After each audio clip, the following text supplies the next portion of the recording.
Hey there, it's time to make a galette. As described in this cookbook, we're cooking. It's a fancy pie. We're going to use a basic pie dough recipe, roll that out, and then I had in this cookbook also there's a great recipe for a goat cheese green onion galette. It's super easy to make. And very satisfying. You can have it as an appetizer course. You can have it as a main course with a salad on the side. And then once you get into making your own pie dough, it's going to be really easy to improvise and with different fillings in there. So I'm going to start with this green onion goat cheese galette, and then I'm going to make a cherry galette for dessert as well. So let's get busy with the pie dough. Let me adjust the camera here, and hang in there. There we go. All right.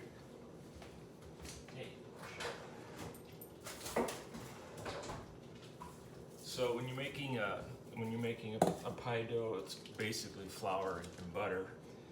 You want to start with everything frozen. So I had my flour in the freezer for. Actually, I put it in there last night, but you need it in there for about an hour. I just put that in my Cuisinart here. And then frozen butter, and I'm gonna chop that up a little bit. Make it easier to mix. So I'm doing this in the Cuisinart rather than my stand mixer, because I want to pulse the flour with the butter really quickly so it mixes quickly. And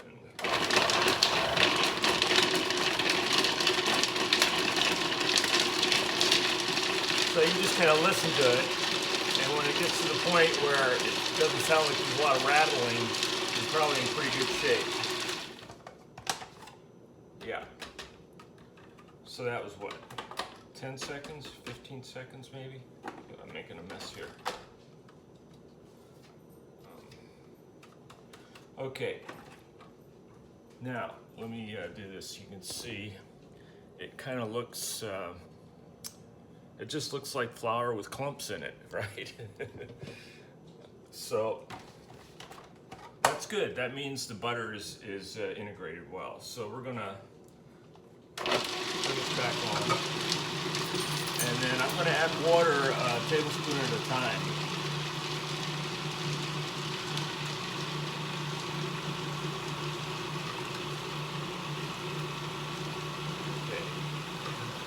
So it calls for a quarter to a half a cup of water.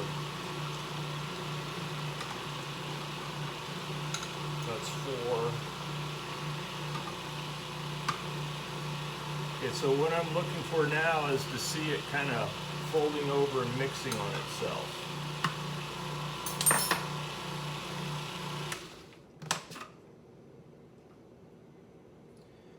That's super light and flaky right now. And I like that. So let's do this.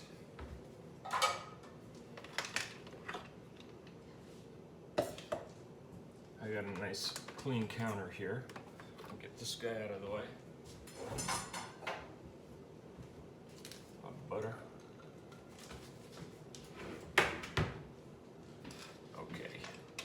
So what we're gonna do is dump it. And let me get something to scrape that out with.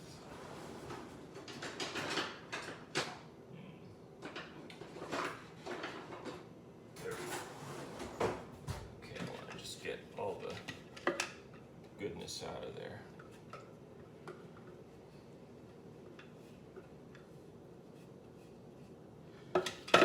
Okay.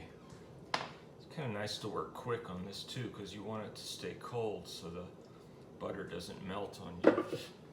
Right, and let's tip this down just a little bit so you can see. So you don't have to really knead this. What you're trying to do is just get it into a disc shape, like so, because we're going to roll it out.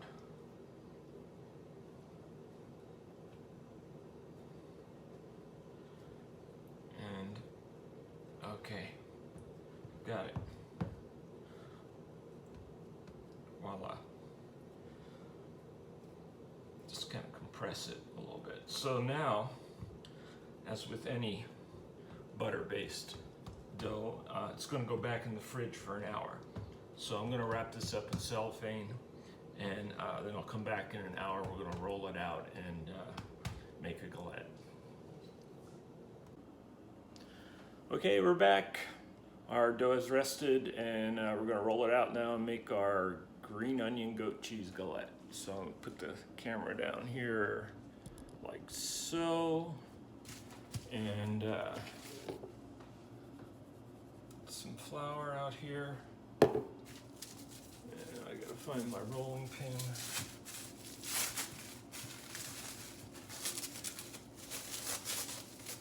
Okay, nice and cold and solid. Okay, here we go. Some flour on my rolling pin. Need this guy to stay together. Come on.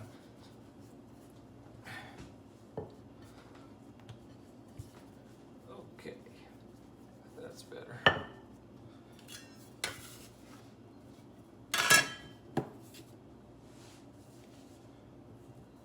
So I'm just gonna start working this into something resembling a circle. Let me back this up so you can see what I'm doing here. And I'll try to keep it together. Use my pastry scraper to flip that around. And what's going to happen is, as it starts to get to room temperature, it's going to work a whole lot easier. Now, the question is, how thick do you want your pie crust to be? You know, usually a nice pie crust is, I don't know, maybe an 1/8 or 3/16 inches thick. But here's the deal: when you make a galette, you want, particularly a savory galette, where it's not going to have a lot of juice running out of it. You want to have your crust as thin as possible. And I know this because I had a galette from Kira O'Donnell, who's a local kind of famous baker. She has a company called the Real Pie Company. And years ago, I went to some slow food event, and everybody brought a dish, and I think she brought a pear galette. I think it was down in the Delta at a pear farm, and Kira brought a pear galette with super thin crust on it. It was absolutely scrumptious. Okay, I mean, this is rolling out so much easier now. So I want to try to get it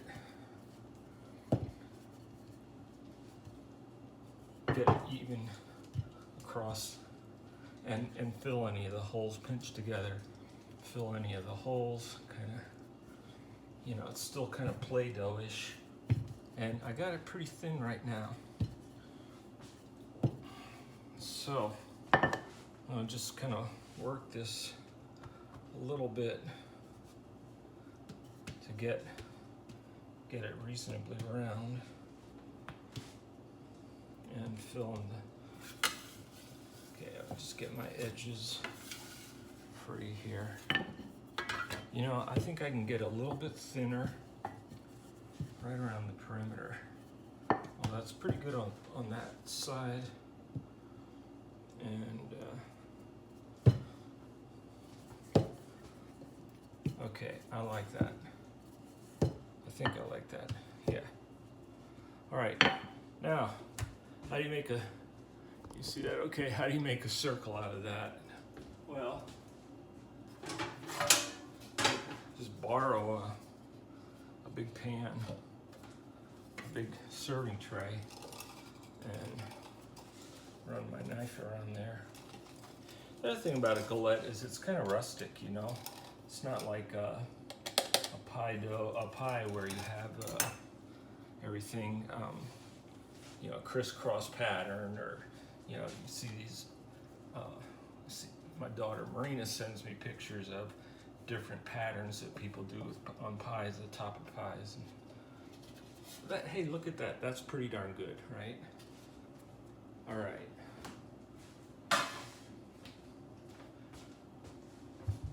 So now how do you get that up? This is how you do that. Again, you're going to go around your edges, free them up.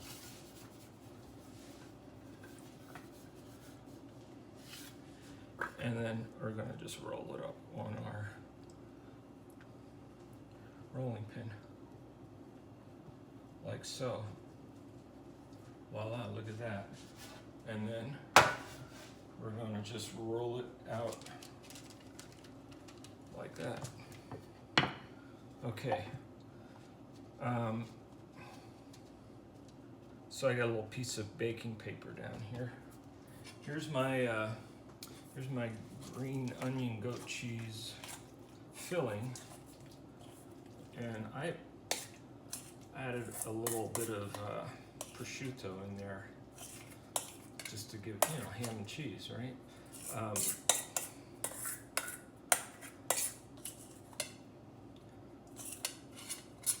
Okay, so when you spread this out, you know, it's going to bake down a little bit, but try to get it somewhat even and in circular fashion. And I'm going to have just like maybe an inch or so of the galette come over this. Maybe an inch and a half, I'm not sure, quite sure. But, so now, what you want to do is start folding over. Just, it's okay to kind of overlap it on itself, because this is a really good pie dough, really tasty. And okay, so we don't have to put an egg wash on this or anything, although that wouldn't be a bad idea. I've never done it with an egg wash, and that's what my galette looks like. I'm going to pop that in the oven, and we'll be back when it's time to take it out of the oven. So the galette's out of the oven. It's incredible. Let me flip the, I don't think I can flip the camera around here, but let's take a look at that. It is just absolutely gorgeous. It smells divine. I'm going to have a nice glass of Chardonnay with that. And the crust is super flaky and light and thin. Here's the almost the end of my little taste. And I have to tell you, this thing is like rocking good. Really good. Very it's been a while since I've made this. Very oniony and a little bit tart from the goat cheese. But wow. You know, just this with a glass of wine and a little salad, and I'm good for dinner. So here it is again.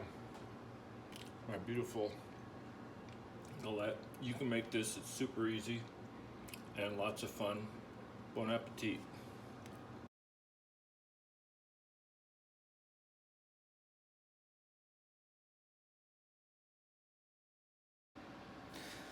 Okay, we're back. While the green onion goat cheese galette is in the oven, I'm gonna make dessert. So I made a second batch of pie dough, and I'm gonna make a cherry galette right now. So, in fact, I made one. This is what the finished piece is going to look like before it goes in the oven.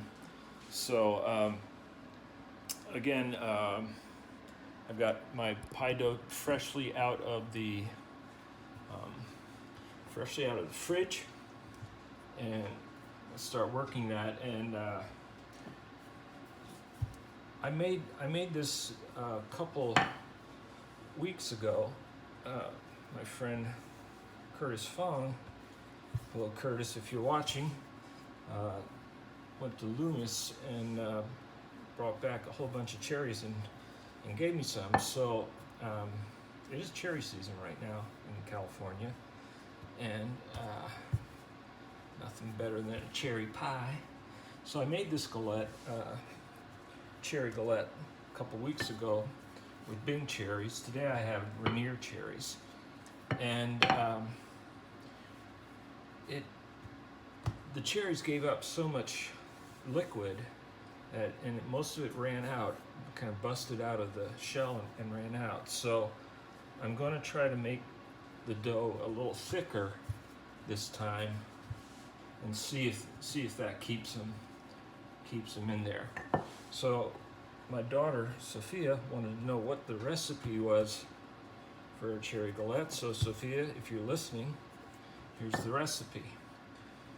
I had about 2.5 pounds of cherries.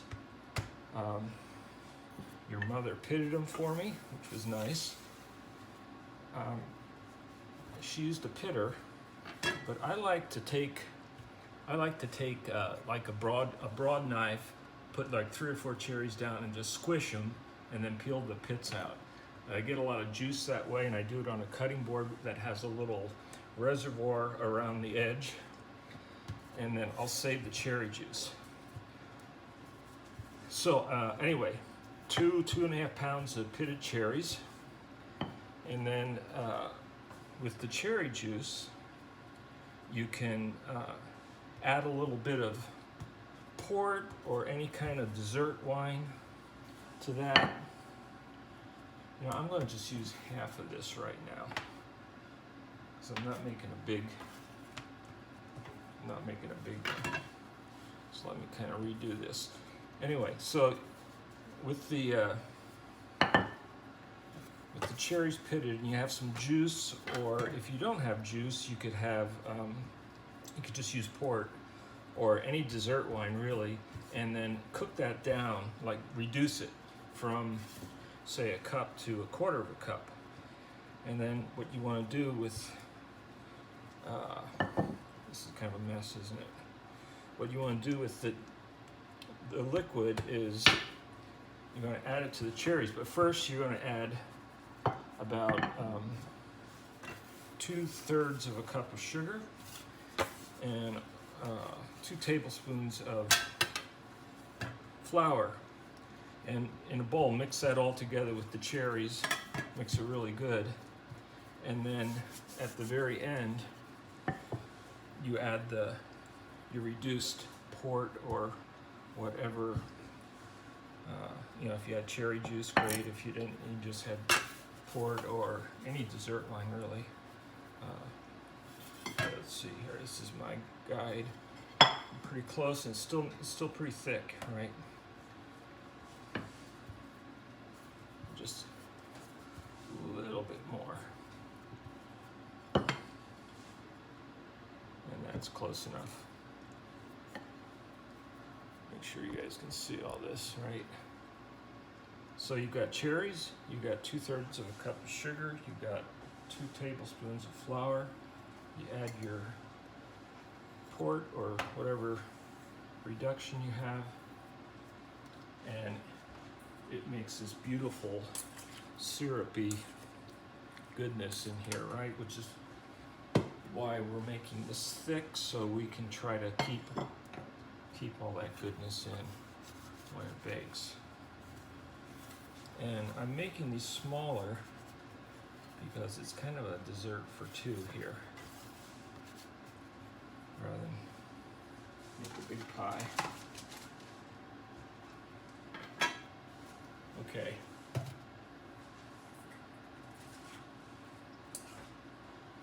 The other thing that's nice if you smash the cherries rather than pit them with a pitter.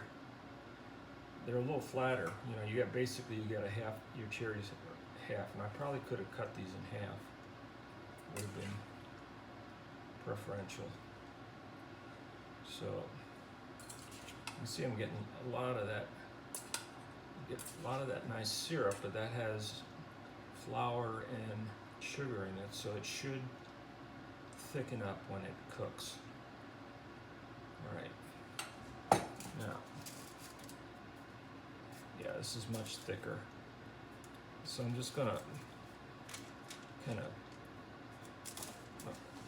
I don't want to have a big overlap of dough. I want it to be kind of a rustic. But that, you guys see that okay? My little, making sure I don't have any spots that leak. So after the other galettes out, we're gonna pop this in the oven, and this will be our dessert. Isn't that beautiful? Okay, see you in a little bit.